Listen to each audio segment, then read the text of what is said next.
The New Adventures of Sherlock Holmes. The Case of the Walking Dead by Sir Arthur Conan Doyle and Nora Godwin.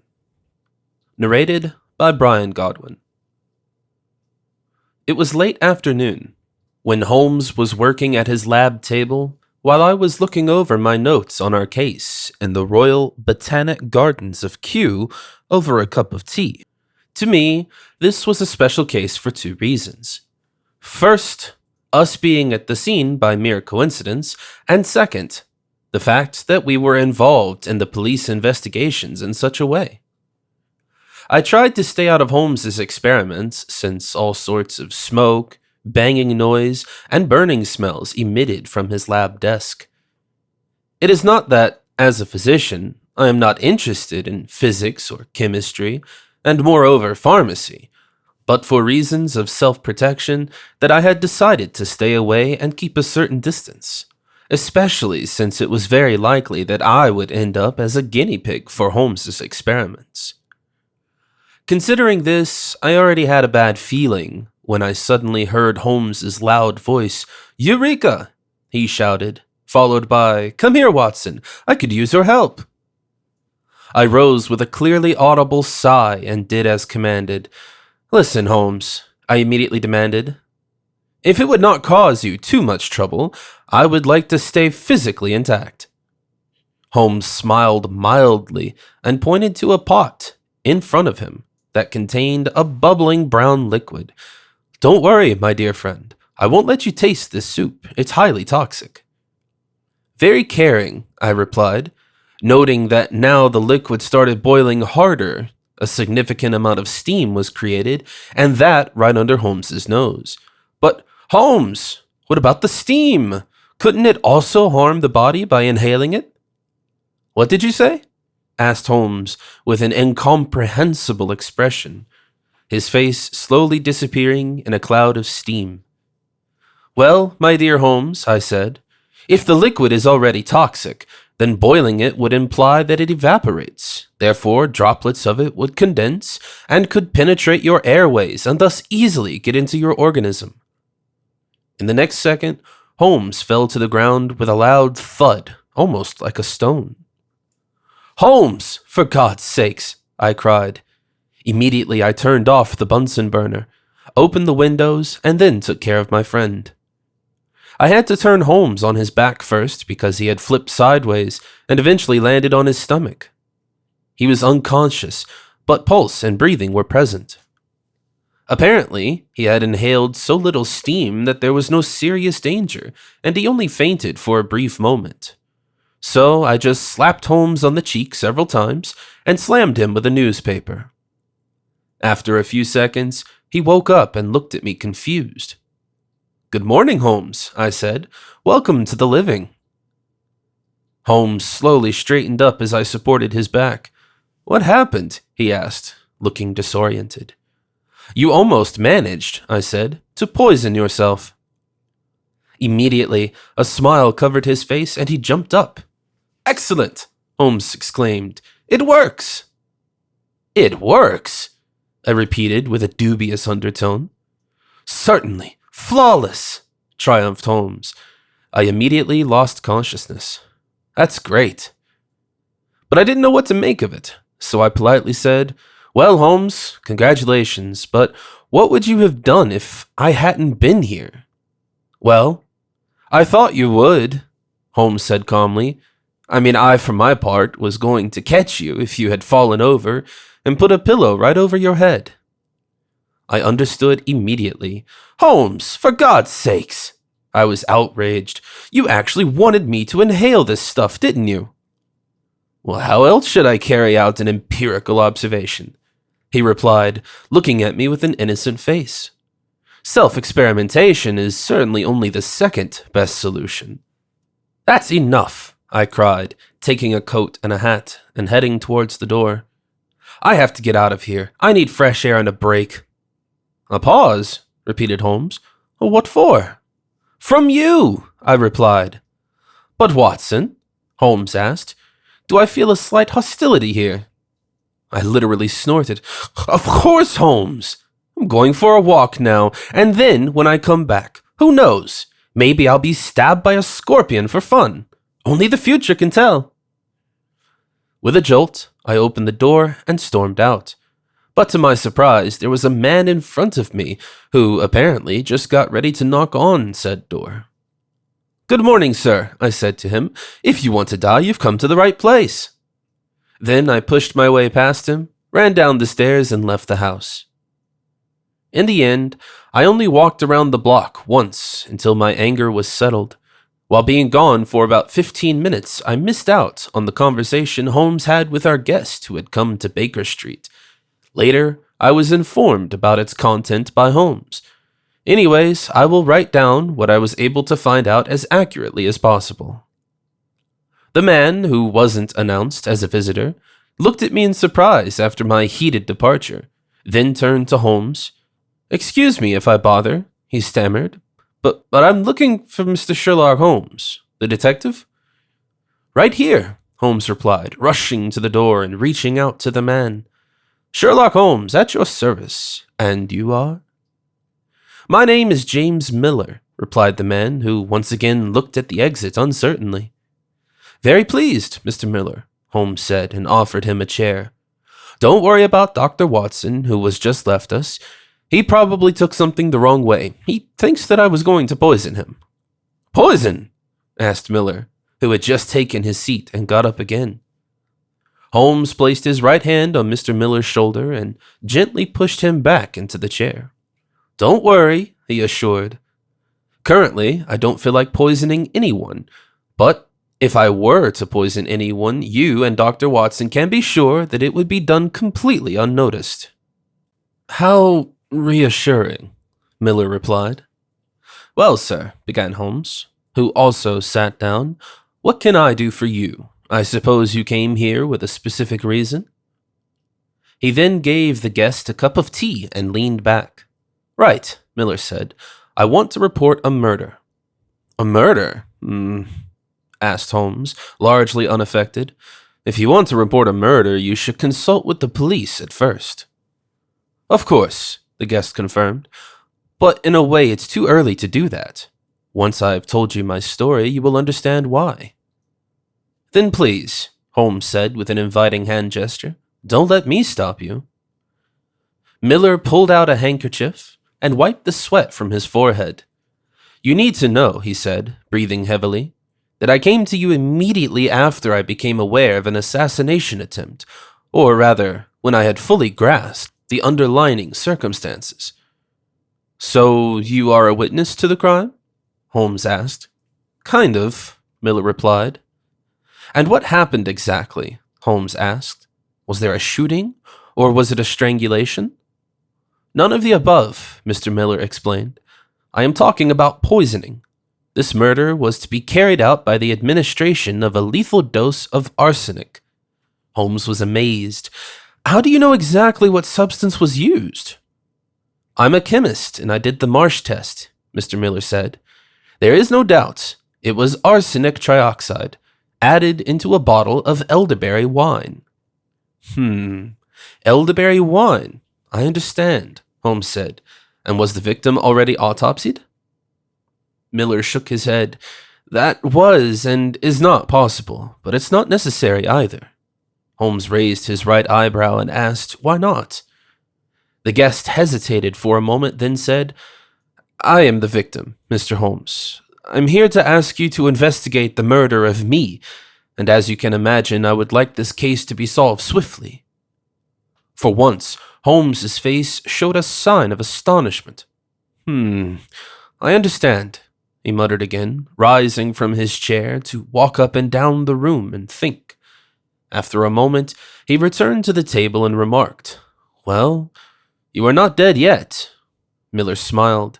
"If I was, it would have been difficult to come see you, Mr. Holmes. Nevertheless, I am, in fact, moribund. The destructive processes inside my body have already begun, and are unstoppable. At most, I have 24 hours left, probably less." This was the moment I returned to Baker Street. I would like to stress once again that at the time I was not aware of the conversation that Holmes and Mr. Miller had.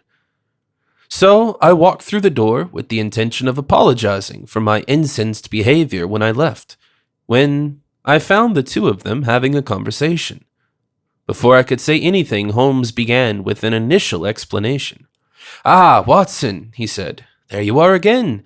Your presence could be well of benefit to us. This is Mr. Miller, and he's here to ask me to investigate a poisonous murder committed with arsenic."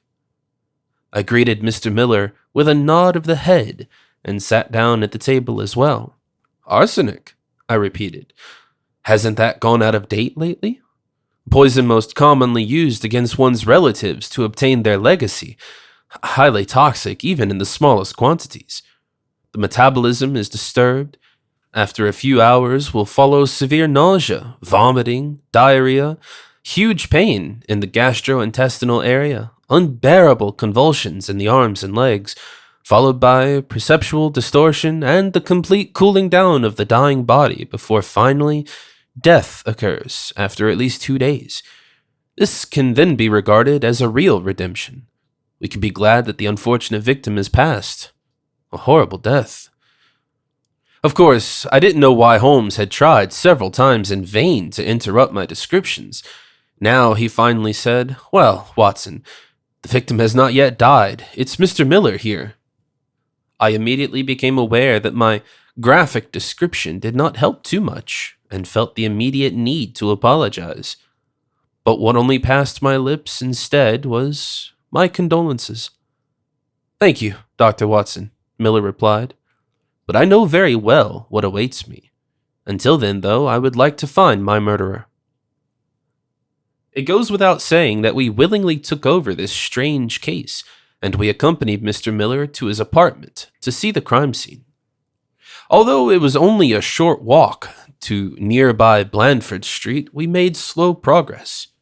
Our poisoned client was short-breathed and shaky on his feet. Occasionally, I had to support him. We therefore decided to rent a carriage if we had to travel any further. When we arrived at his home, Mr. Miller, still a little out of breath, led us into his living room and presented us an open bottle of elder wine that stood on the dining table. "This, gentlemen," he proclaimed almost solemnly, "is in a sense the weapon of crime." Holmes picked up the bottle and read from the label, "Brewster and Nephew, Brooklyn, New York." "A fruit wine from New England?" I asked, astonished. "Where did you buy it?" Before Miller could answer, Holmes had already replaced the label. He looked at it in detail, rubbed it between his fingers, and then stated, "I deeply doubt that this American company actually exists. This note is written by hand with water-soluble paint and has been unprofessionally glued. The information is merely misleading. Still, Watson's question is, of course, of fundamental importance if we are to track down the perpetrator. Where did you purchase the bottle, Mr. Miller?" The respondent shook his head. "I did not buy the elderberry wine. It was delivered to me. For free, basically. I thought it was a gift." "A gift?" Holmes repeated skeptically. "Well," Mr. Miller replied, "you must know it is my birthday tomorrow, and I therefore assumed that it had to be an anonymous present when the bottle was delivered to me unexpectedly and without any corresponding message." "What a beautiful gift," I muttered, immediately lamenting my inappropriate cynicism, and yet only improved to the absurd remark. "Best wished, by the way."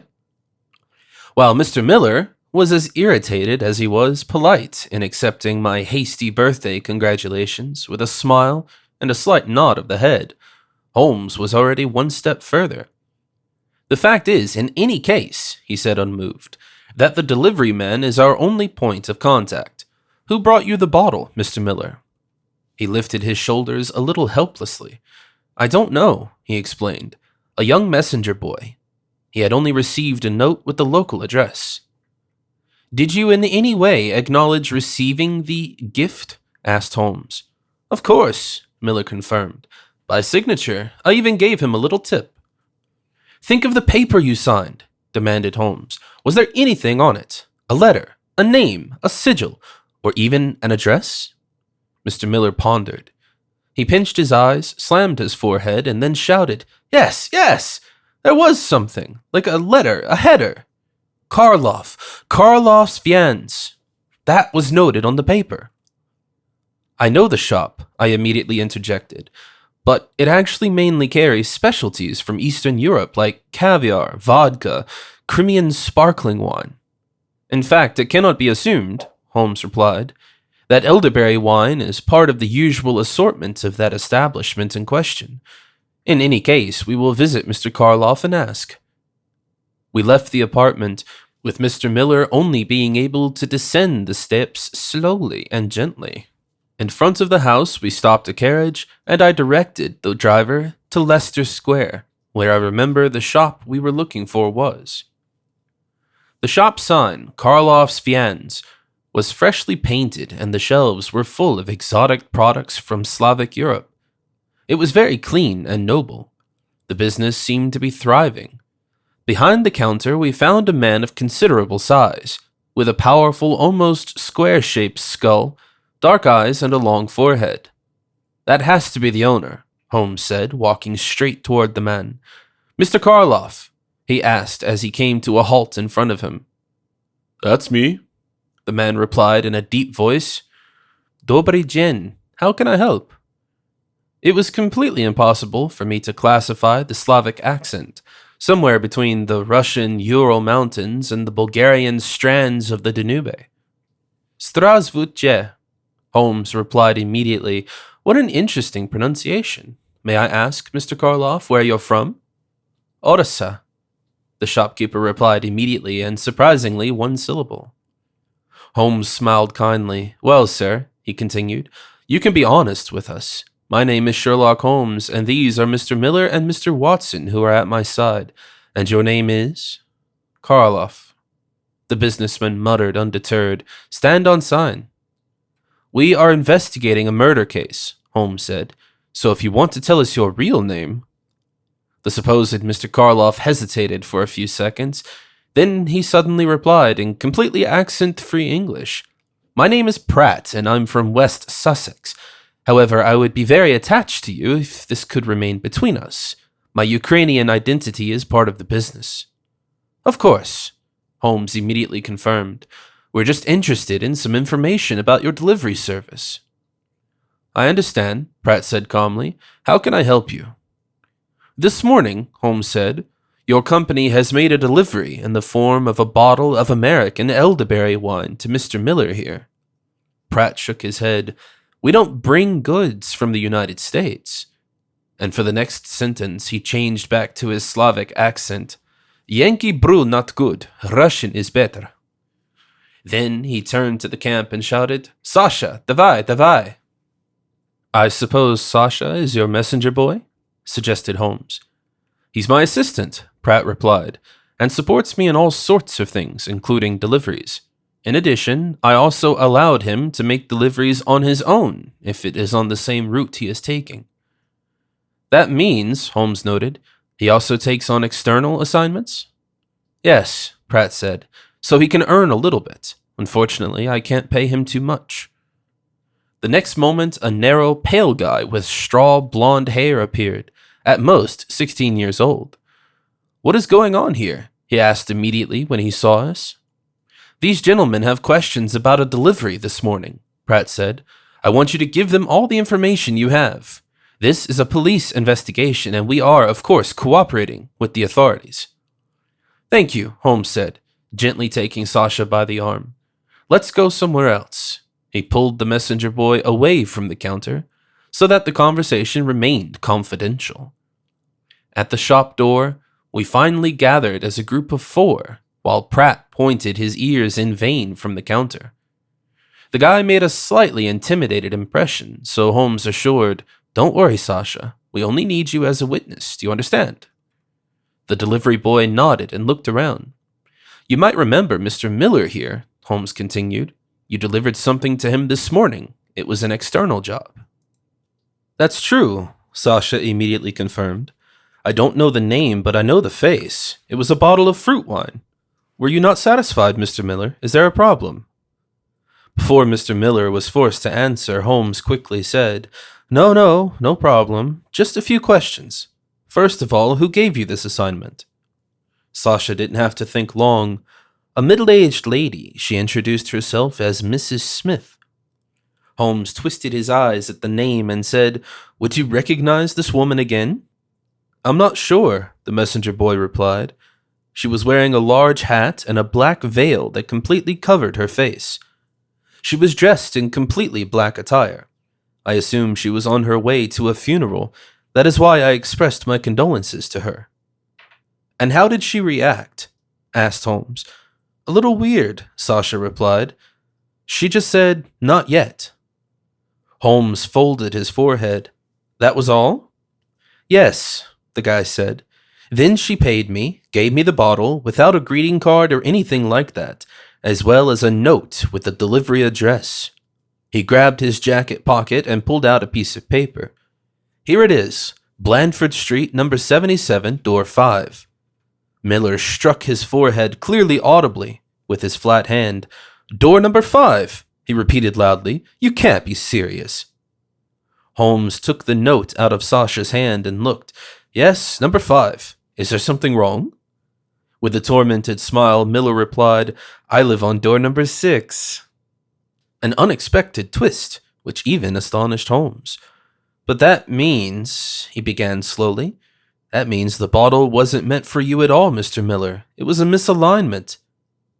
"I guess that is the way the cookie crumbles," murmured Mr. Miller. "Who lives at number 5? asked Holmes. "My neighbor," Miller replied.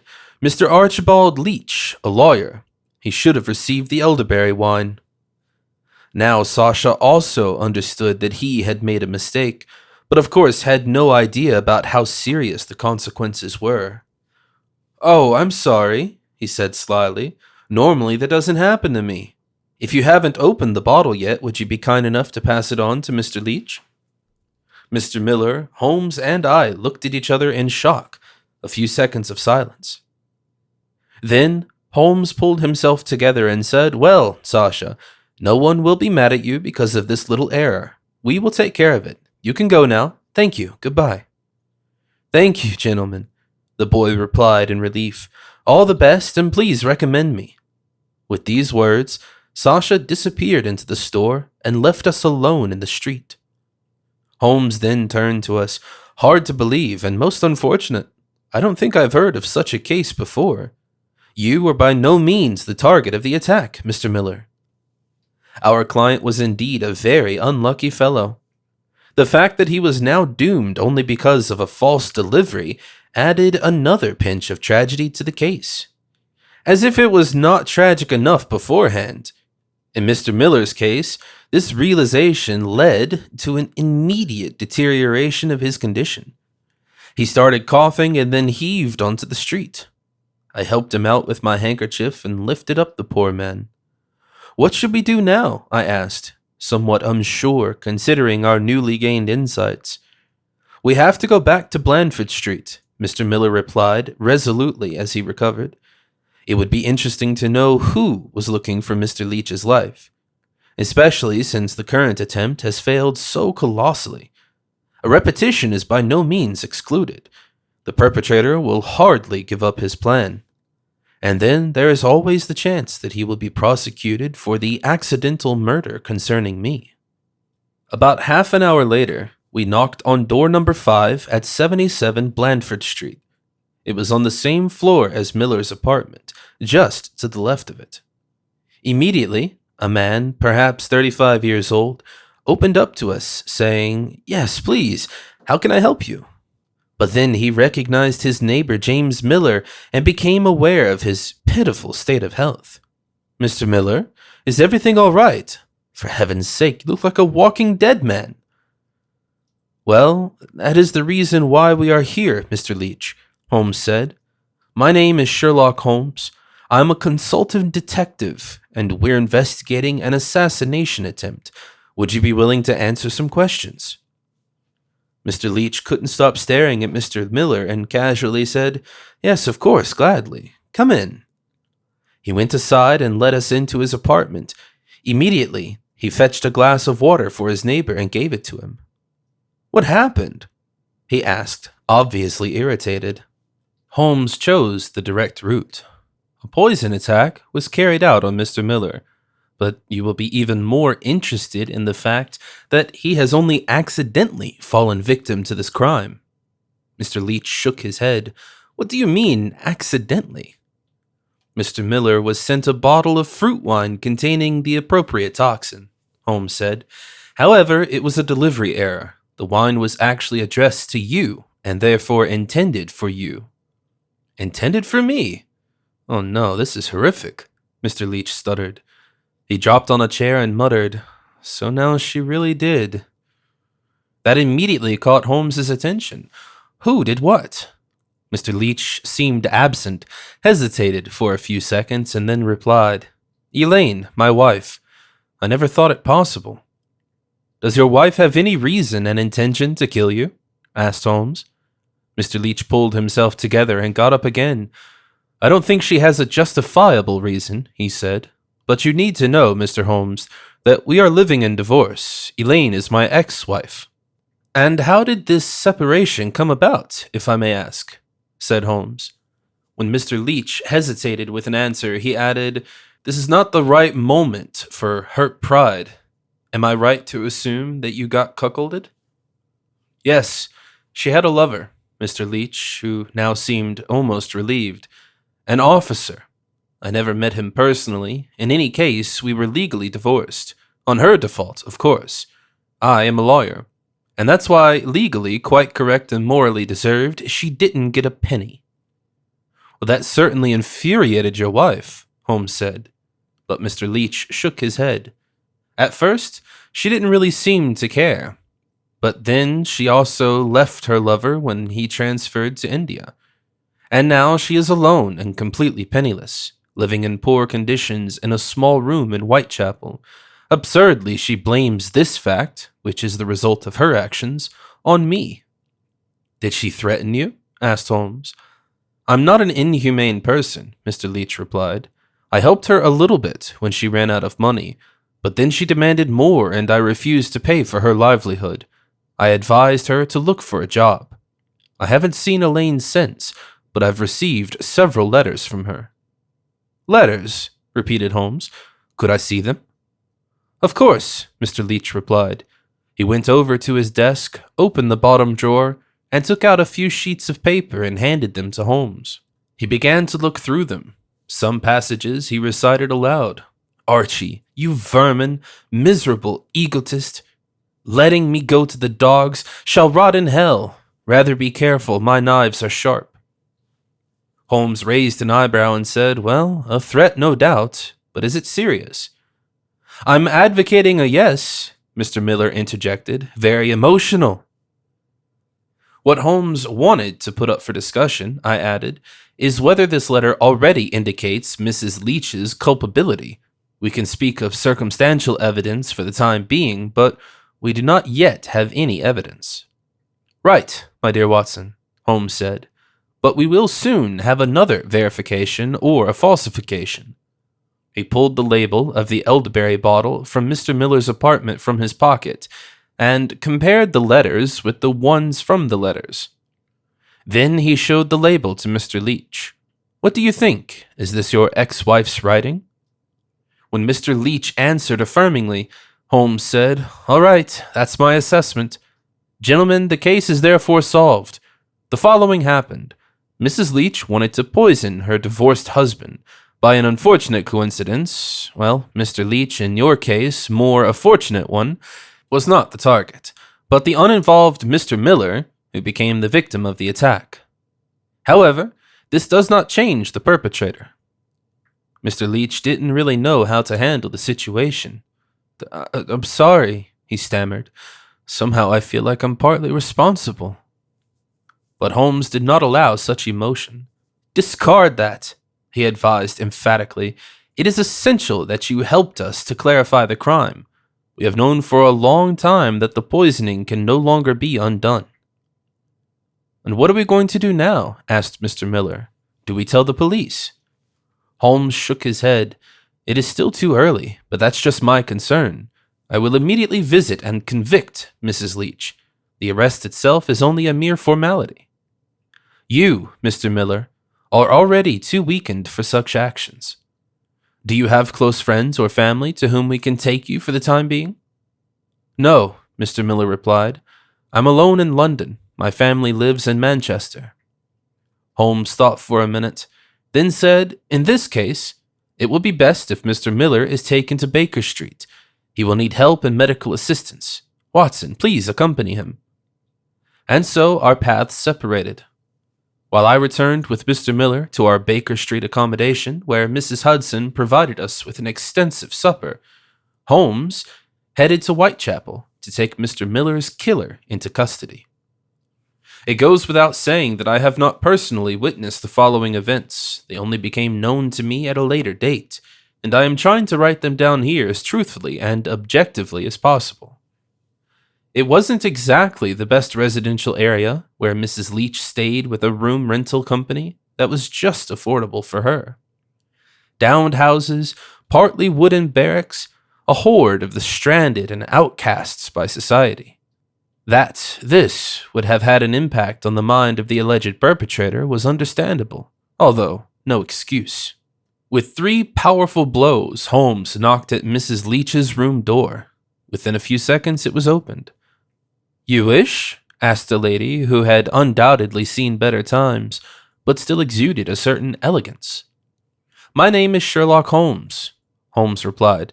"I am a counseling detective and I'm investigating a murder case, and according to the available evidence, it seems that you are likely to be involved in it, quite centrally. May I enter?" Mrs. Leach looked at the visitor suspiciously, then she said, "Are you a detective? I don't have to talk to you." With these words, she began to close the door again, but Holmes stopped her. "Wait a moment," he exclaimed, "and think. You can now talk to me or in a few minutes with the police. What would you prefer?" Mrs. Leach didn't have to think long, but immediately opened the door to lead Holmes in her barren room. "Please," she commented. "Then come in, sir, the detective." Holmes stepped in and looked around the room. It was sparsely furnished with a narrow bed, a shaky small table with 2 chairs, 2 travel chests with the resident's belongings, a clothes rack, hanging on there amongst other things, a black hat with veil, and a kitchen and laundry niche, where a few glasses and half-empty bottles stood along with rudimentary food. Mrs. Leach wordlessly offered Holmes a spot at the table. "Thank you, Mrs. Leach," he said, and sat down. The woman laughed bitterly and said, "I can do without his name. Call me Elaine." "As you wish," Holmes replied. "You probably know why I'm here. It's about your husband." "Is he finally dead?" Mrs. Leach asked contemptuously. "You said you are here regarding a murder, and I'm an optimist by nature." "One after another," Holmes replied. "We both know there was a poison attack. Are you aware that arsenic can be detected with a simple chemical test?" Mrs. Leach shook her head. "That's news to me." "Well, it's called the Marsh test," Holmes said. "This would allow you to analyze the contents of all liquids that are in the bottles on your dresser, for example, for a corresponding toxin. But you don't have poison in the house, don't you?" "Please, Mr. Holmes," Mrs. Leach replied with a smile, "let me offer you a drink so you can make absolutely sure." "Why not? It was a busy and stirring day," Holmes said, "so I wouldn't say no to a glass." Mrs. Leach went to the kitchen niche and turned her back to Holmes. "Then let's see," she said ostensibly, inspecting her bottles. "I have brandy, whiskey, gin, even vodka from Ukraine." Holmes made a defensive hand gesture. "No, thank you," he said. "I'd like something lighter. Do you have a fruit wine or something like that?" Mrs. Leach let 2 or 3 seconds pass. Then she found something.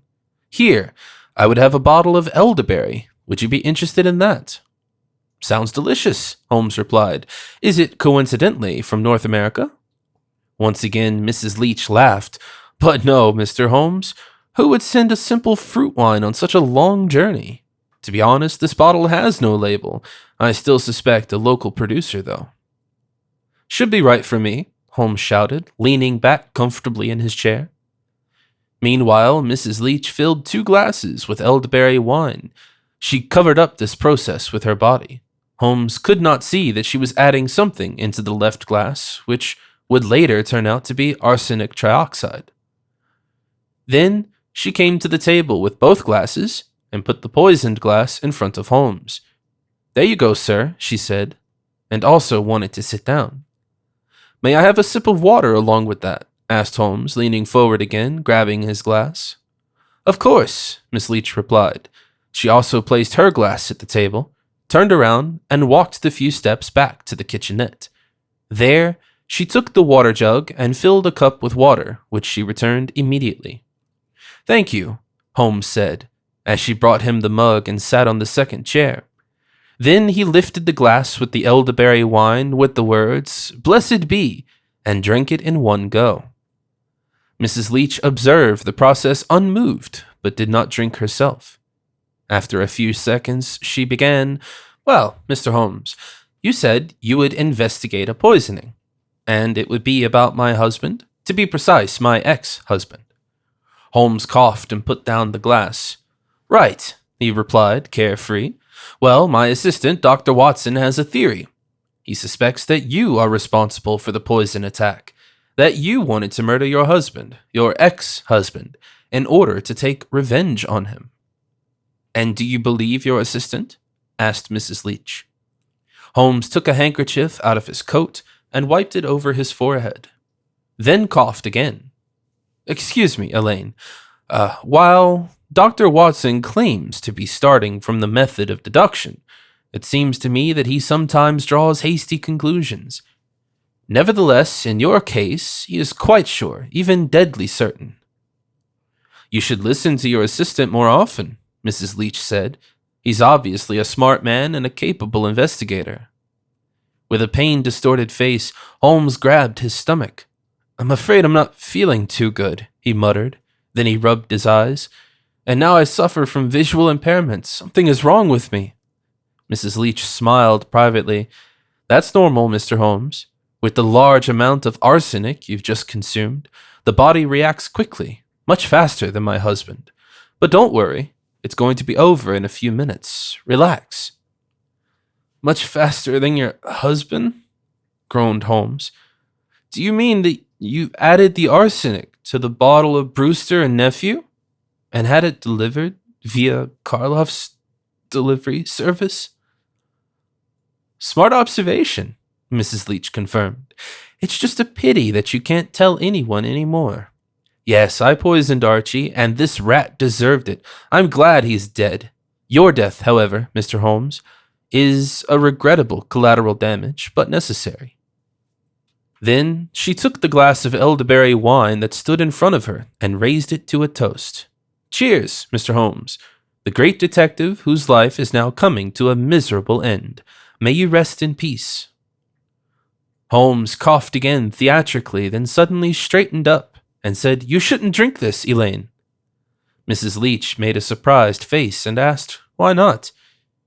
"There are 3 things you need to know," said Holmes, who suddenly showed no symptoms of poisoning anymore. "First, you're holding the poisoned drink. I swapped our glasses as a precaution when you got me the water. Secondly, I am therefore absolutely fine. You could say I'm healthy and alive.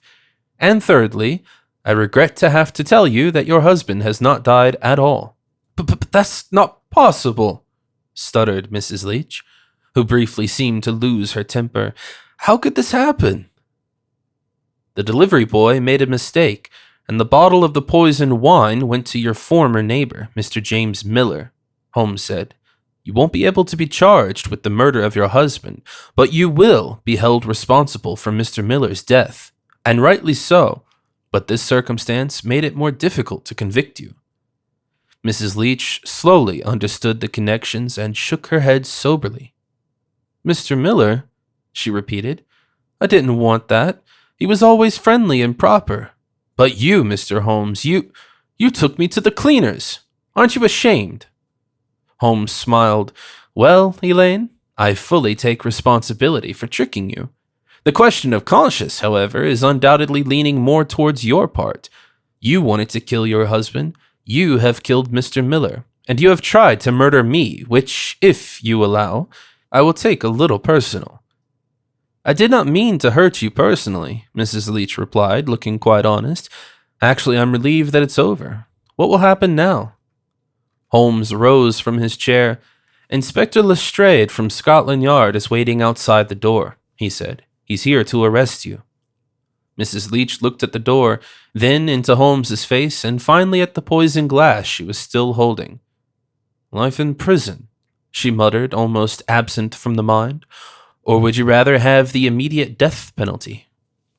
"Don't do that, Elaine," Holmes said calmly, slowly walking toward her, while Lestrade, now at the agreed time, knocked on the door from outside. It was just after midnight when Holmes returned to Baker Street. I had fallen asleep in one of the two armchairs, but woke up immediately when the door was opened.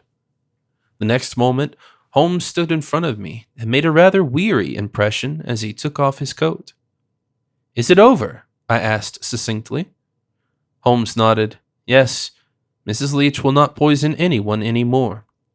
Then he looked at the second armchair, which faced me, and in which the motionless Mr. Miller was found, his eyes closed.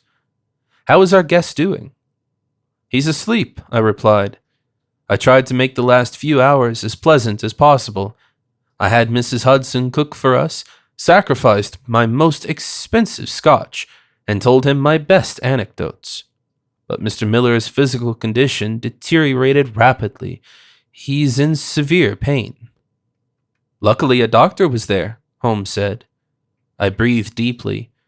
"When the suffering became too great," I continued, "I allowed myself to access your morphine and administered a considerable dose to Mr. Miller to give him relief. He's been asleep ever since, and he is expressing his gratitude." "He's not going to wake up?" said Holmes. "No," I confirmed. "In the next 2 to 3 hours, his bodily functions will give up the fight against the poison. Thanks to the numbing effect of morphine, Mr. Miller will not notice any of this and will stay asleep while eventually dying. He will no longer consciously experience his birthday, which started a few minutes ago." "What a peaceful death," Holmes said, slowly going to his medicine cabinet to open it. "Happy unconsciousness, eternal sleep. One could be jealous. Thank you, Watson. I know this certainly wasn't easy for you." Holmes then rolled up his left shirt sleeve and tied off his arm above the elbow to prepare it for a morphine infusion.